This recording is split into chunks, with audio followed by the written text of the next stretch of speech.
So today we've been working on this this older Yamaha, and as you can see here, we've kind of taken it all apart.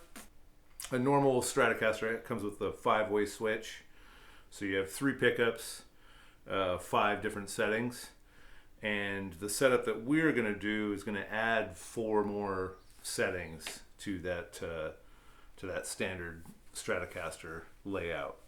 Neck and all by itself, neck and middle, neck and bridge, or bridge. And we're going to add in settings that will allow us to do all 3 pickups at the same time, to do the neck pickup and bridge pickup, which is something you can't normally do. Really cool because it gives you kind of almost like a Les Paul sound. And a blender knob and some other cool stuff that we're gonna add into it. What we're gonna end up doing is chopping out a little bit of the guitar here to have room to add this blender knob in.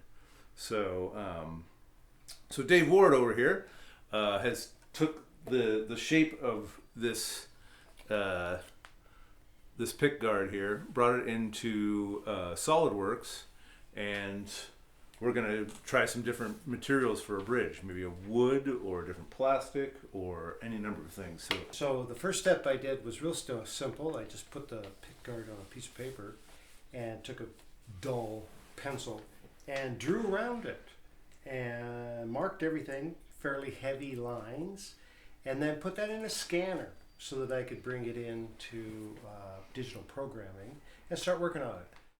I simply used lines and arcs and slots to draw over the scanned in image, okay? And so the correlation is pretty good. If I unhide the image, you can see that the image and the trace over are pretty dang close, okay?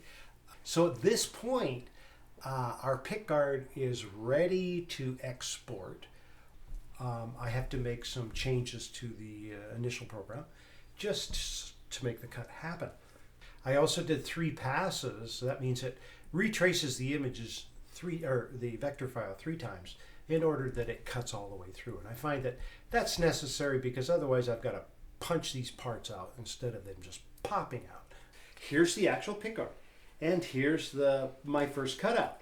And so I put them all together and I went, holy macaroni. Look at that. They do not match. They do not match at all. And well, what the heck happened? And so I realized, and this has happened to me in this software before, that sometimes objects get stretched a little bit.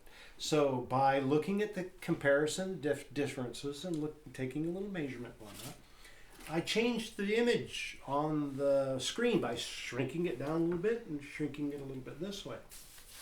And then did another cutout. Let's see. We've put it the right way. And this time, it's dead nuts on. Look at that. It's perfect. Okay. So go through that little stack right there and find that piece. It's right there of the wood you want to use. Okay. Why not make a wooden one? Well, we're thinking about doing it. Okay. So I really do want to try it. And so I've got a first try. Okay, hold on. That's kind of where we're at, and the piece that I just cut there isn't perfectly dry yet. I don't want to actually cut it yet. Yeah. But I did want to do a preliminary. So running along the side is, of course, all the electronics. So far, I've just disassembled them, made a drawing of what was, and then I've got to desolder and resolder to what will be. We also need to do a little machining on the Yamaha guitar body, and then it'll all be good. It'll all be good. Yeah. Yeah. As you can see, we'll have to take out a little chunk right here to allow for the blender knob to go in, because it's just a little too tight in this cavity to fit everything. Yeah, and it's just the pot, so it won't be a huge.